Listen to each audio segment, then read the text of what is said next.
Aircraft carriers are part of the country's real estate on the high seas. Surely every country in the world would like to have as many aircraft carriers as possible.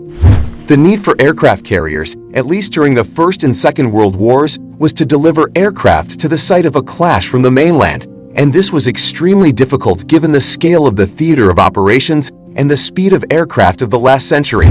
Therefore, it made sense to have such aircraft carriers that would ensure the presence of the country in international waters, far from its own borders. The large size of the ships posed an important question for the Army. Can aircraft carriers stay away from enemy fire? And can they move quickly if they are needed elsewhere? These questions arise due to the fact that aircraft carriers, due to their size, become easy targets for enemy fire. But with radar, sonar, destroyers, and smaller ships acting as eyes, ears, and in many cases capable of returning fire, these issues are being addressed.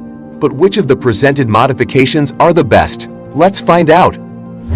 Chakri Narubit, Thailand.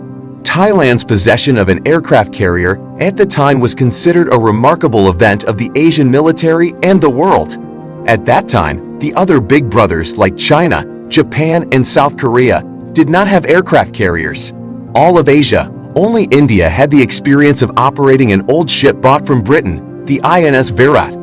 In addition to being the only carrier in Southeast Asia, HEMS Chakri Narubit also owns a world record, which is the planet's cheapest aircraft carrier.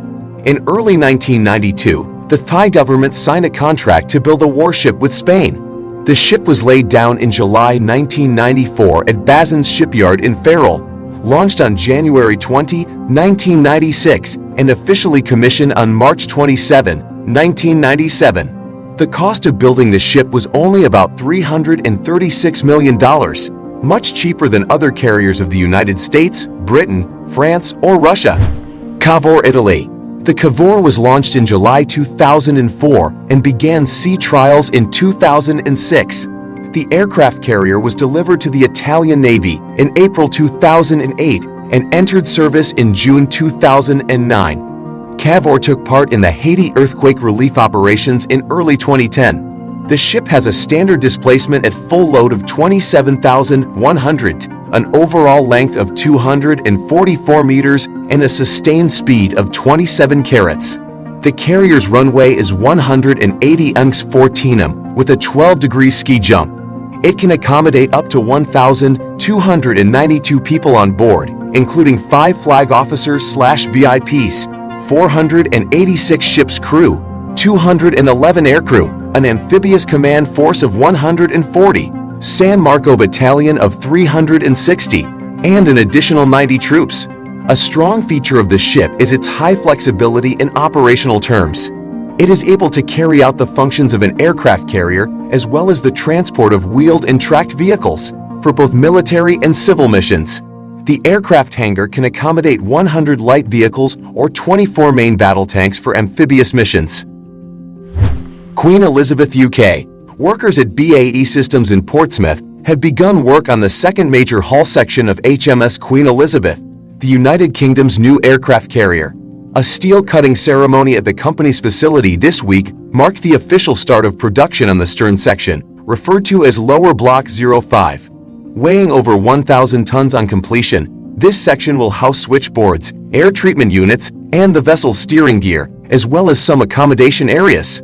This latest achievement in the Queen Elizabeth-class aircraft carrier program follows the start of production on the forward section of the hull, Lower Block 02, which began in February of last year, the company says in a publicity statement.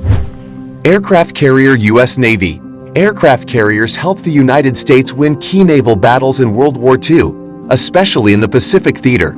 In the decades after World War II, aircraft carriers gave the United States the ability to project its military power across the globe.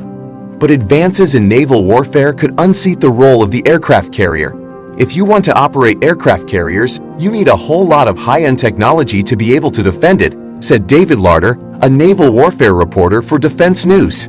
It's been the advancement in anti-ship cruise missiles that can be launched from land. It's been advancements in cruise missiles launched from bombers or fighters that just pose an enormous threat. Aircraft carriers are expensive, and losing one to a drastically cheaper anti-ship missile would be an unmitigated disaster.